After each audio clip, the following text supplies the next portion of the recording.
ഞാൻ മുതലേരല്ലേ. നിങ്ങളെപ്പോലൊരു മലയാളിയ.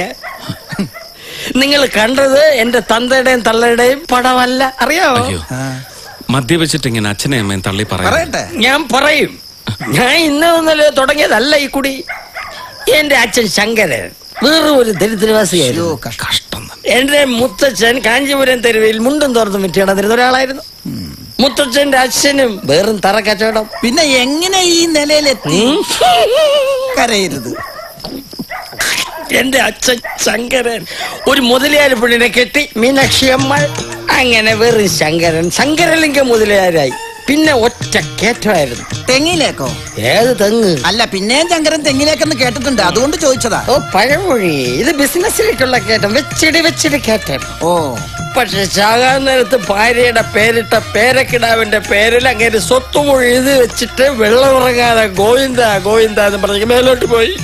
നിങ്ങൾ തമ്മിൽ ഉടക്കായിരുന്നു? ഇല്ലെന്ന് പറഞ്ഞൂടാ. അത് വെച്ചിട്ട് എനിക്കൊരു പണി തന്നതാ പരമനാറി. പേരായിരിക്കും. ഞാനും കിട്ടി ഒരു മുതലയാർ പെണ്ണിനെ. പക്ഷെ അവിടെ തന്തയുടെ സ്വത്തെല്ലാം ബാങ്കുകാർ ജപ്തി ചെയ്തുകൊണ്ട് പോയി. പാപ്പരായ കാമാക്ഷി എന്റെ തലയിലുമായി. പക്ഷെ എന്റെ മോൻ ശരവണൻ മീനാക്ഷിയെ കെട്ടുന്നതോടെ ഞാൻ ഒരു കോടീശ്വരനാവും. മീനാക്ഷി സിൽക്ക് കൈ വെള്ളയിലിട്ടിങ്ങനെ അമ്മാന പാടും. എന്നിട്ട് മുള്ളിനെ മടക്കി കുതിയിട്ട്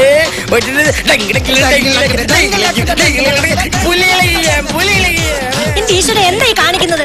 ഔട്ട് ഹൗസിലേക്ക് പോരുന്നത് കണ്ടപ്പോഴേ ഞാൻ സംശയിച്ചതാ ആ മാരിയപ്പം കൊണ്ടുവന്ന് ഇവിടെ ഒളിപ്പിച്ചു വെച്ചിട്ടുണ്ടാവുമെന്ന്. അതെ, ഒന്നും തോന്നരുത് കേട്ടോ. ബോധമില്ലാതെ ഓരോന്ന് വിളിച്ച് പറയുന്നത്. എത്ര ഓടിച്ചാലും ഞാൻ ബോധം വിടില്ല. ഈ ശ്രീരാമലിംഗ സ്റ്റഡി ആയിരിക്കും.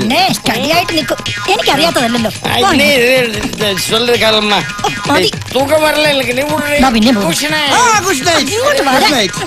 രാത്രി ഗുഡ് നൈറ്റ് പറഞ്ഞത്. ഇതാണ് ഓരോരുത്തരുടെ തനി സ്വഭാവം അറിയണമെന്നുണ്ടെങ്കിൽ ബിവറേജ് വാട്ടർ ഉള്ളിൽ ചെല്ലണമെന്ന് പറയണത്. കല്യാണം കഴിയുന്നത് വരെ ഈ പുലികളി കാണേണ്ടി വരുമെന്നാ എന്റെ പേടി. സിറ്റിയിലെങ്ങനെ